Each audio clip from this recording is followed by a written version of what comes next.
સાબરકાંઠા જિલ્લામાંથી સમયના સૌથી મોટા અને મહત્વના સમાચાર સામે આવી રહ્યા છે। હિંમતનગર શહેરમાં ટ્રાફિકની આડેધડ સમસ્યા પર રોક લગાવવા માટે તંત્ર એક્શન મોડમાં આવ્યું છે।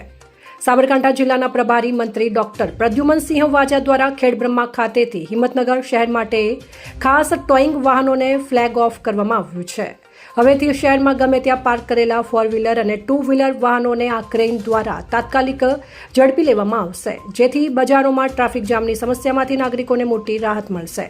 બીજી તરફ હિંમતનગર શહેરમાં સુરક્ષા અને કાયદો વ્યવસ્થાની સ્થિતિ વધુ મજબૂત કરવા માટે પોલીસ વિભાગ પણ રસ્તા ઉપર ઉતરી ગયું છે। આજે હિંમતનગર પોલીસ અધિક્ષક એસપીની કચેરી ખાતેથી એક વિશાળ પોલીસ કાફલા દ્વારા શહેરમાં વિશેષ પેટ્રોલિંગ કરવામાં આવી હતી।